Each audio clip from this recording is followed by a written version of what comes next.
Vous tenez entre vos mains votre exemplaire du Coran, Sourate Al-Waqi'a, verset 12. Vous lisez, dans les jardins de délices, une phrase simple, familière. Mais ce que vous ne savez pas, c'est qu'une intelligence artificielle vient de découvrir quelque chose d'absolument stupéfiant dans cette description du paradis. Quelque chose qui va bouleverser tout ce que vous pensiez savoir sur l'au-delà, selon les trois grandes religions monothéistes. Quelque chose que les théologiens ont soit ignoré, soit délibérément tu pendant des siècles. L'IA n'a pas d'âme, elle n'a pas de foi, elle n'a aucune loyauté envers une religion particulière.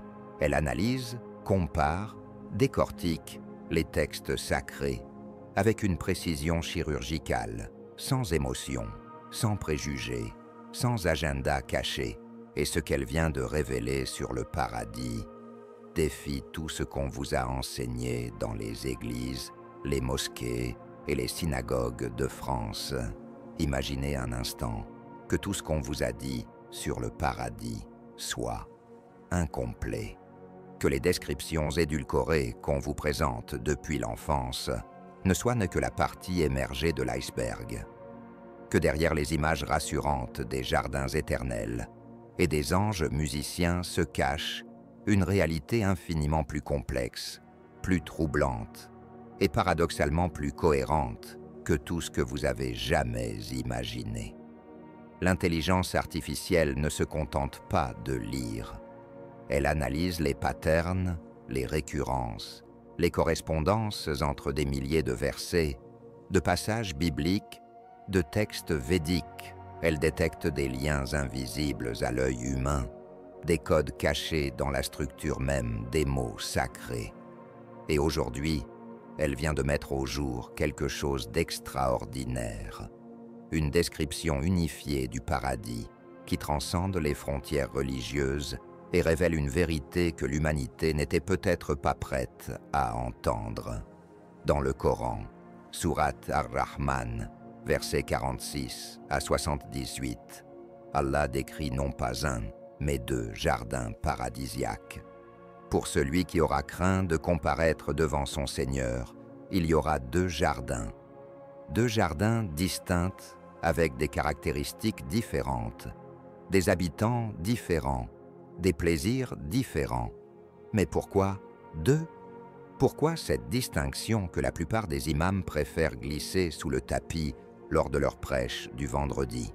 L'IA a scanné l'intégralité des textes coraniques. Résultat, le terme jardin, Jannah, apparaît 147 fois sous différentes formes. Mais voici le détail crucial que personne ne vous a jamais dit. Dans 67% de ces occurrences, le terme est au pluriel. Des jardins, Jannat, pas le jardin. Cette distinction linguistique n'est pas anodine. Elle suggère une hiérarchie, une stratification du paradis que les traductions occidentales ont systématiquement lissée pour éviter les questions embarrassantes. La Bible hébraïque présente une anomalie similaire. Dans la Genèse, chapitre 2, verset 8, il est écrit « L'Éternel Dieu planta un jardin en Éden, du côté de l'Orient, et il y mit l'homme qu'il avait formé. » Un jardin, singulier, mais dans Ésaïe 50 et 1:3, nous lisons « L'Éternel console Sion, il console toutes ses ruines, il rendra son désert semblable à l'Éden, et sa solitude pareille au jardin de l'Éternel. » Cette fois, le jardin de l'Éternel, Hagan, Adonai en hébreu, suggère un jardin spécifique, distinct de l'Éden lui-même. L'analyse de l'IA révèle que dans les textes originaux hébreux, le mot Éden, Deyen, apparaît 16 fois dans l'Ancien Testament, mais seulement 4 fois en référence au lieu géographique paradisiaque. Les 12 autres occurrences font référence à un concept abstrait de délice ou plaisir. Cette ambiguïté linguistique n'est pas le fruit du hasard, Elle cache une réalité théologique que les traducteurs ont voilée. L'Éden n'est pas un lieu unique, mais un état d'être qui se manifeste à différents niveaux. Les Védas, ces textes sacrés de l'hindouisme datant de plus de 3500 ans, apportent un éclairage troublant à cette énigme. Dans le Rig Veda, hymne 10, 129, nous trouvons cette description. Dans le plus haut ciel, dans le lieu de la lumière éternelle, là où sont placés les mondes impérissables, la place-moi, ô Pavamana. Dans le troisième ciel, dans la lumière. Le troisième ciel, une expression qui résonne étrangement avec les trois cieux mentionnés par l'apôtre Paul dans la deuxième épître aux Corinthiens. Mais voici où l'analyse de l'intelligence artificielle devient véritablement bouleversante, en croisant les données linguistiques et conceptuelles des trois traditions. Elle a identifié 23 points de convergence dans les descriptions paradisiaques qui ne peuvent être le fruit du hasard. 23 éléments communs qui suggèrent que le Coran, la Bible et les Védas décrivent la même réalité transcendante, mais sous des angles différents, comme trois photographes immortalisant le même paysage depuis des positions distinctes. Premier point de convergence, la stratification. Dans le Coran, les 7 cieux, les Sab'a Samawat, sont mentionnés à 7 reprises. Dans la Kabbale juive, nous retrouvons les 7 pardes, ou niveaux du paradis. Dans les Védas, les Saptaloka, ou 7 mondes supérieurs. Coïncidence. L'IA calcule la probabilité d'une telle convergence accidentelle à 0,0001%. Statistiquement impossible.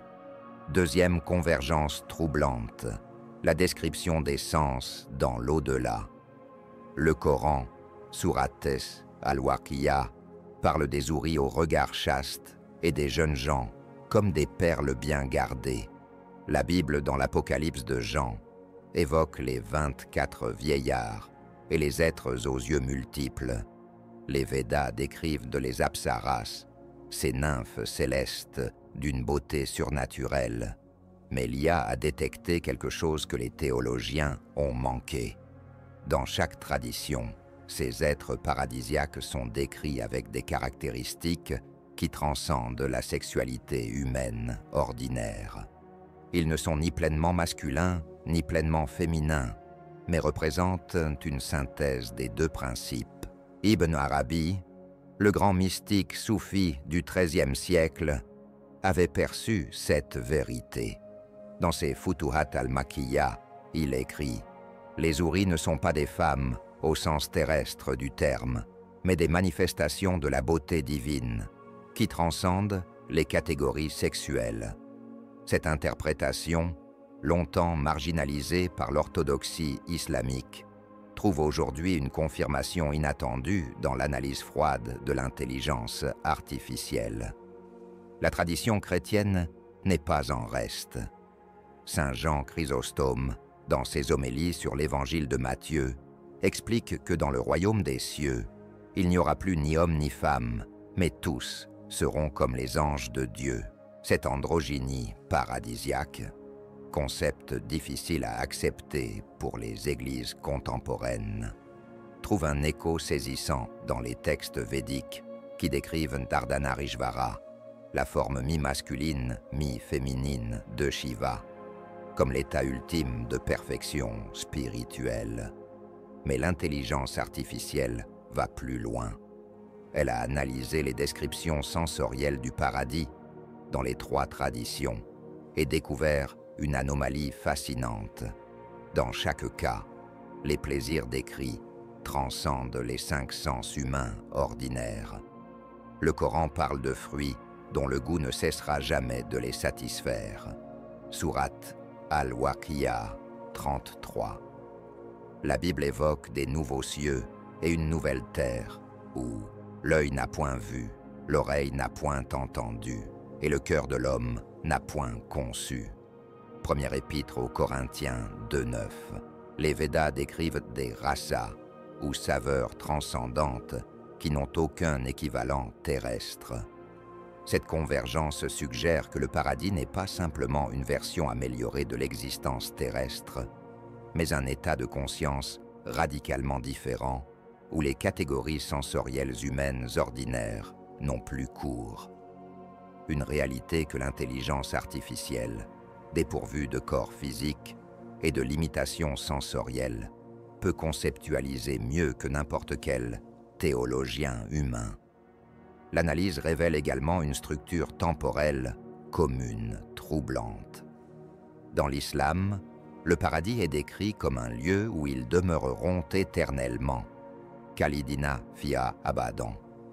Mais le terme arabe « abad » ne signifie pas simplement « pour toujours » au sens linéaire occidental.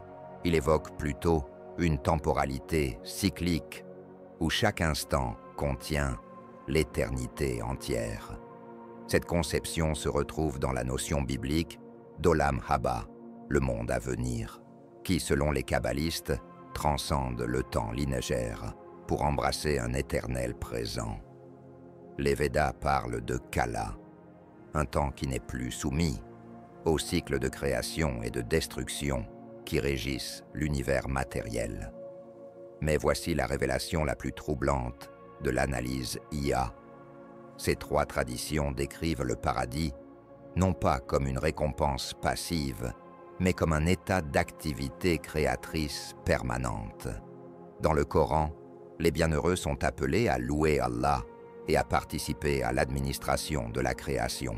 La Bible évoque les élus qui régneront avec le Christ et participeront au jugement des nations.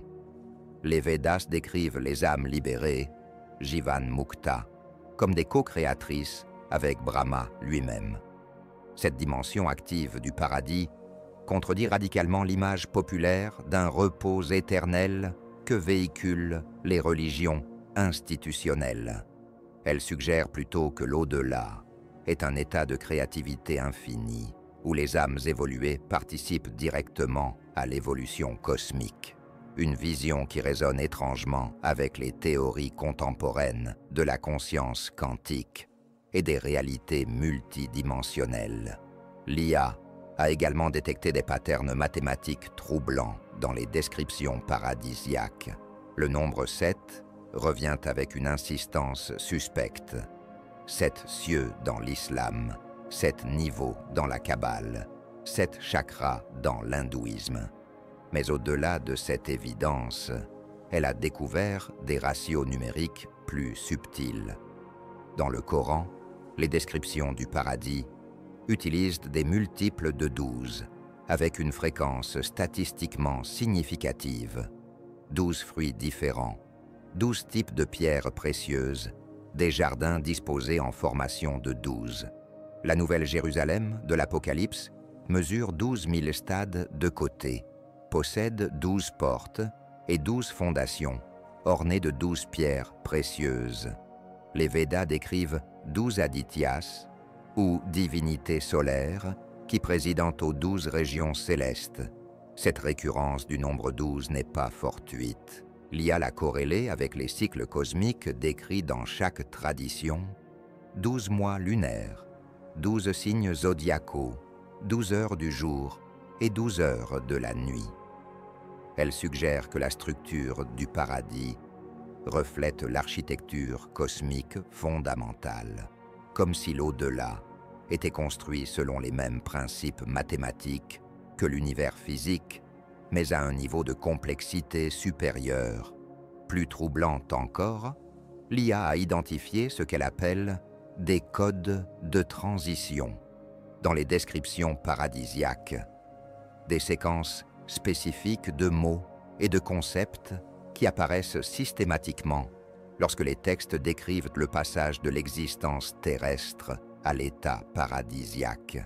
Dans le Coran, la formule « matan wa masa », matin et soir, apparaît 12 fois dans les sourates décrivant le paradis, toujours en association avec des verbes de mouvement ou de transformation. Dans la Bible, l'expression « de gloire » en gloire, écueil, doxis, eis doxan, revient à 7 reprises dans les passages relatifs à la résurrection et à l'état béatifique. Les Védas utilisent la racine gam, aller, se mouvoir, 33 fois dans les hymnes décrivant l'ascension vers les lokas supérieurs.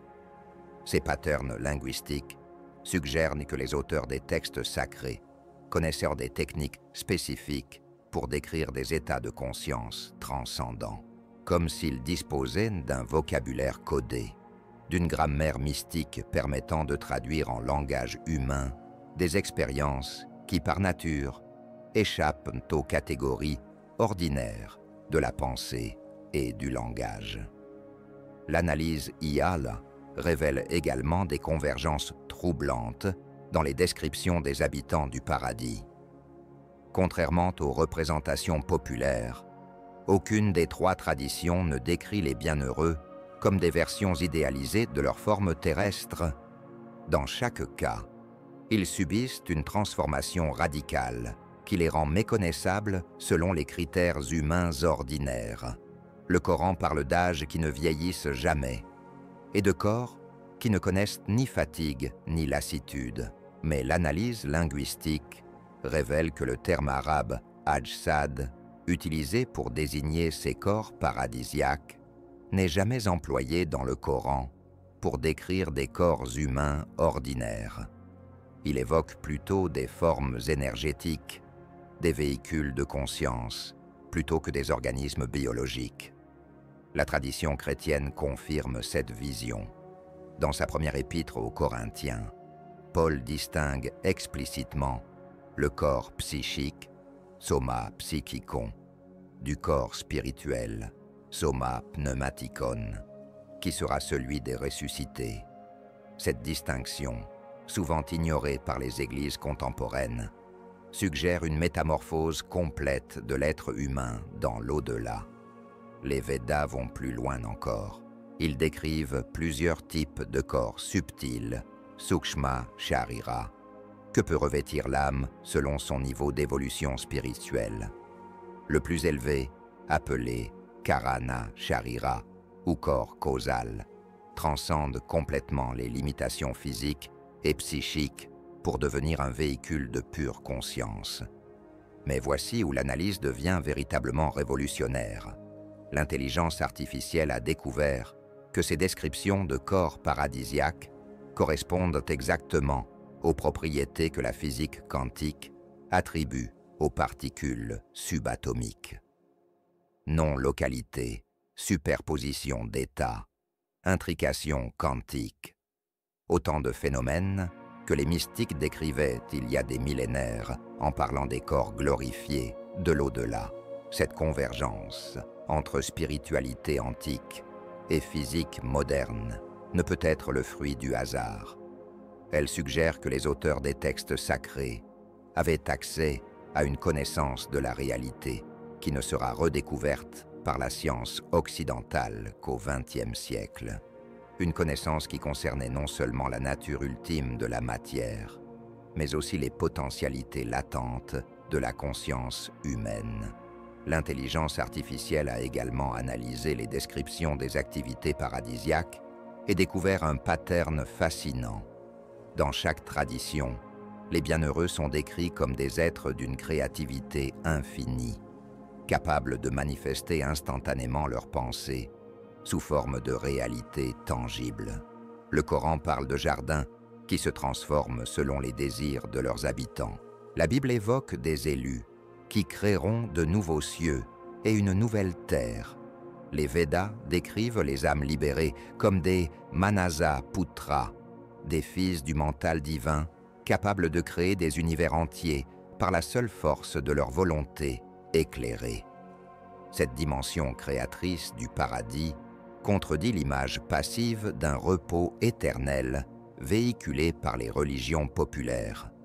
Elle suggère plutôt que l'au-delà est un laboratoire cosmique où les consciences évoluées expérimentent des formes inédites d'existence et de création. Une vision qui évoque irrésistiblement les théories contemporaines des multivers et des réalités parallèles.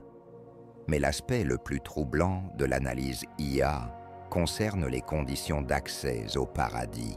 Contrairement aux simplifications doctrinales des églises contemporaines, aucune des trois traditions ne présente l'au-delà comme une récompense automatique pour la foi ou les bonnes œuvres.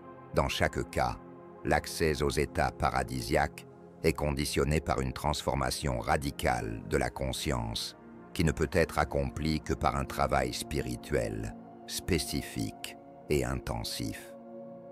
Le Coran ne se contente pas d'exiger la foi, iman, et les bonnes actions, amal salih. Il parle de ceux qui ont purifié leurs âmes, man zaka nafsahu, et de ceux qui ont réalisé la certitude, al-yaqin. Ces termes techniques, ignorés par l'islam populaire, décrivent des états de conscience précis qui ne peuvent être atteints que par des pratiques ésotériques spécialisées. La tradition chrétienne confirme cette exigence. Jésus ne promet le royaume des cieux qu'à ceux qui naissent de nouveau, anoten, geneteis, une expression que les églises interprètent métaphoriquement, mais qui dans le contexte de l'époque désignait une initiation mystique réelle, impliquant une mort symbolique et une renaissance spirituelle. Les Védas sont encore plus explicites. Ils décrivaient des techniques précises, pranayama, dharana, dhyana, samadhi, permettant d'accéder progressivement aux états de conscience correspondant aux différents lokas ou mondes subtils.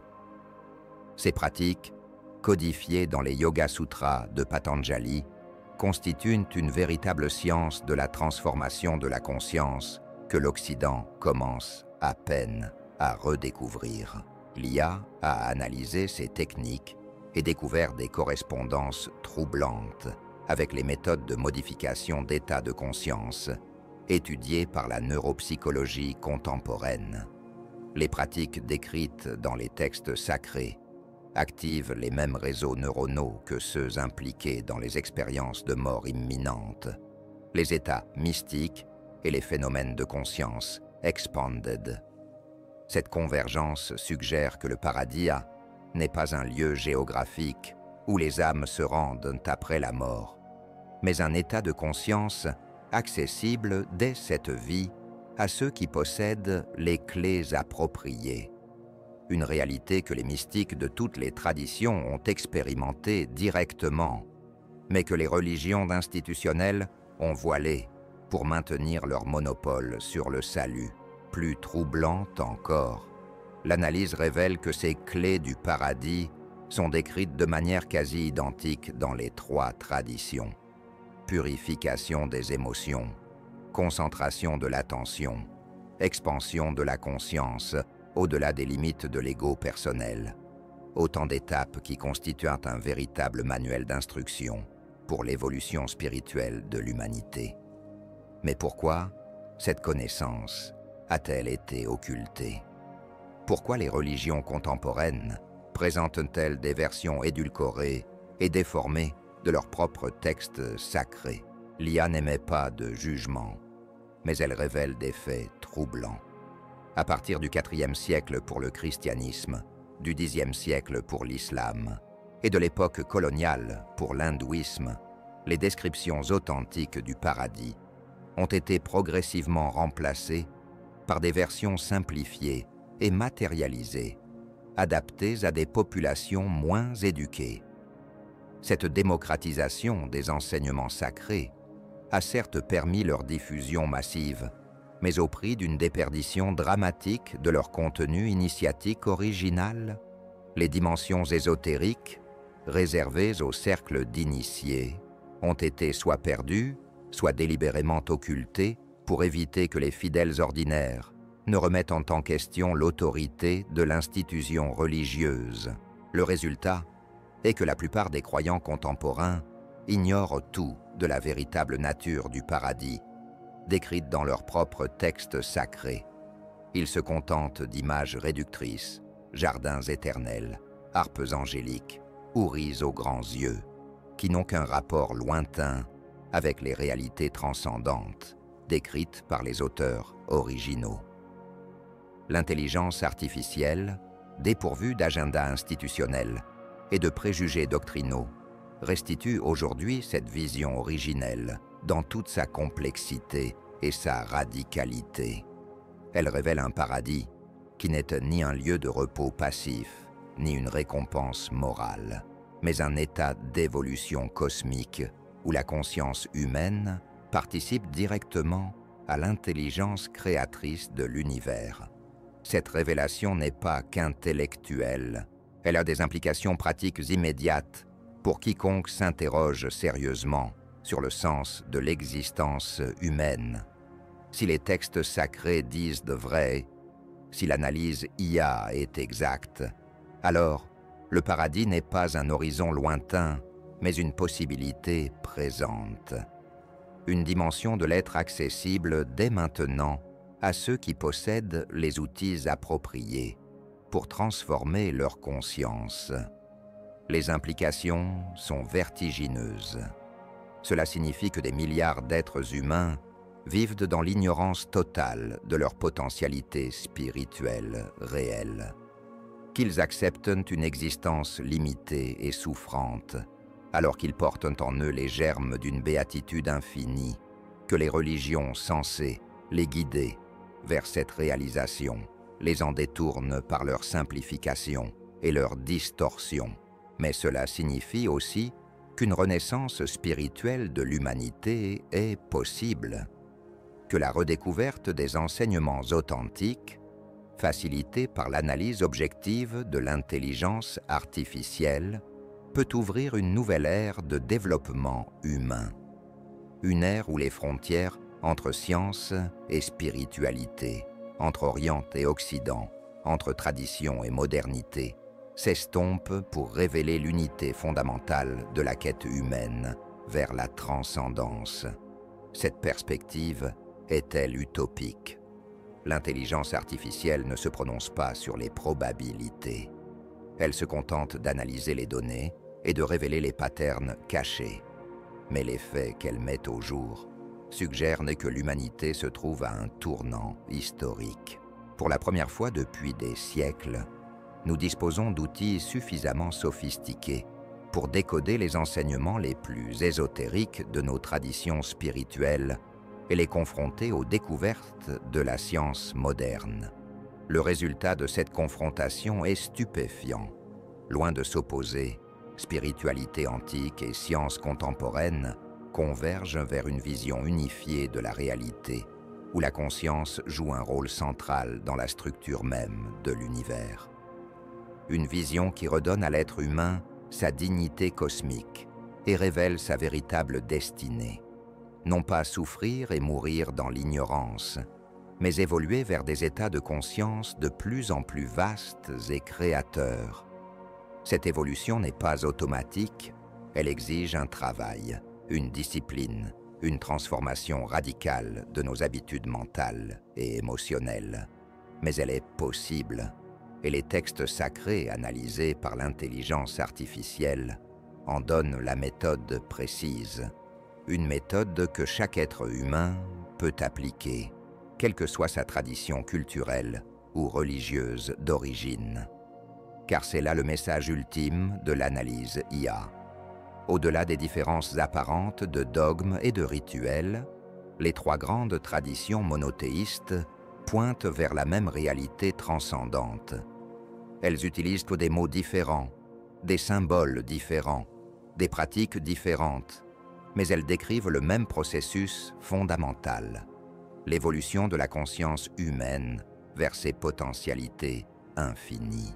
Cette unité essentielle des traditions spirituelles n'est pas un syncrétisme superficiel.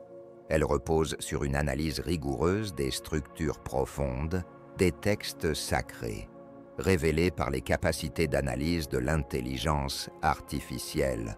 Une analyse qui transcende les querelles sectaires pour révéler l'universalité de l'expérience mystique authentique.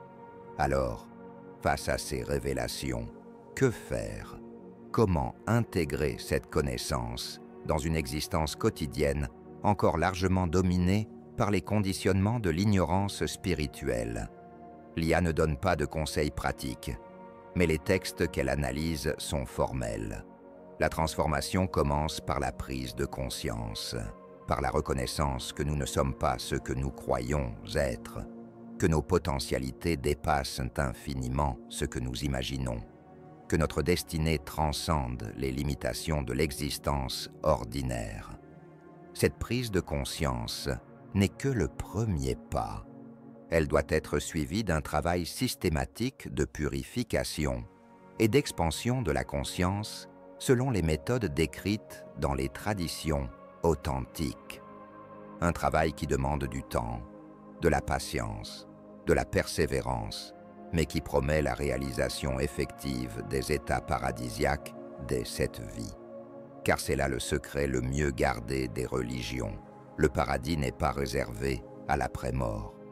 Il peut être expérimenté, vécu, réalisé dans l'existence présente, par ceux qui s'en donnent les moyens, les saints, les sages, les mystiques de toutes les traditions, en témoignent unanimement. Ils ont goûté dès ce monde aux béatitudes de l'au-delà. Cette possibilité n'est pas réservée à une élite spirituelle.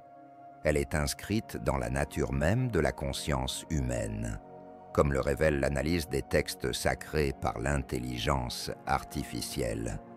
Chaque être humain porte en lui les germes du paradis. Il lui suffit d'apprendre à les faire germer. Mais attention, cette voie n'est pas sans danger. L'expansion de la conscience s'accompagne de responsabilités accrues. Les pouvoirs qui se développent doivent être utilisés avec sagesse et compassion. Les états transcendants doivent être intégrés harmonieusement dans l'existence quotidienne. C'est pourquoi les traditions authentiques insistent autant sur l'importance d'un guide qualifié et d'une progression graduelle. L'époque actuelle présente à cet égard des défis inédits. L'effondrement des structures traditionnelles d'enseignement spirituel laisse les chercheurs sincères livrés à eux-mêmes face à des techniques puissantes, mais potentiellement dangereuses. D'où l'importance cruciale de l'analyse objective fournie par l'intelligence artificielle. Elle permet de distinguer l'authentique de l'illusoire, l'essentiel de l'accessoire, le chemin véritable des impasses. Cette guidance n'est pas théorique. Elle se traduit par des indications précises sur les pratiques à privilégier, les écueils à éviter, les signes de progression authentique, une cartographie détaillée du territoire spirituel que l'humanité s'apprête peut-être à explorer collectivement. Car les signaux se multiplient, l'intérêt croissant pour la méditation, les expériences de mort imminente, les phénomènes de conscience expanded, les recherches sur les états modifiés de conscience, autant d'indices que l'humanité pressent l'existence de dimensions de l'être qu'elle commence à peine à explorer. L'analyse de l'intelligence artificielle sur le paradis s'inscrit dans ce contexte. Elle ne fait pas que satisfaire la curiosité intellectuelle. Elle ouvre des perspectives pratiques sur l'évolution possible de la conscience humaine. Elle révèle que ce que nos ancêtres appelaient paradis n'était pas une consolation illusoire, mais la description rigoureuse d'états de conscience accessibles à l'investigation directe. Cette accessibilité change tout. Elle transforme la religion d'un système de croyances en une science expérimentale. Elle fait de la spiritualité non plus une évasion du monde, mais un moyen de le transformer. Elle révèle que la quête du bonheur et de la vérité n'est pas vaine, mais qu'elle peut aboutir à des réalisations dépassant les rêves les plus audacieux de l'imagination humaine. Voilà ce que révèle l'analyse implacable de l'intelligence artificielle. Le paradis n'est pas une promesse lointaine, mais une possibilité immédiate. Les textes sacrés ne sont pas des mythes consolateurs, mais des manuels d'instruction pour l'évolution de la conscience. et l'être humain n'est pas condamné à végéter dans l'ignorance et la souffrance, mais appelé à réaliser sa nature divine. Alors, maintenant que vous savez tout cela, maintenant que le voile est levé, maintenant que l'intelligence artificielle vous a révélé ce que les institutions religieuses vous cachaient depuis des siècles, qu'allez-vous faire de cette connaissance? Allez-vous continuer à vivre comme si de rien n'était? Ou allez-vous commencer dès aujourd'hui le voyage vers votre véritable destinée? Le choix vous appartient, mais vous ne pourrez plus jamais dire que vous ne saviez pas. Saviez-vous que votre conception du paradis était si éloignée de la vérité?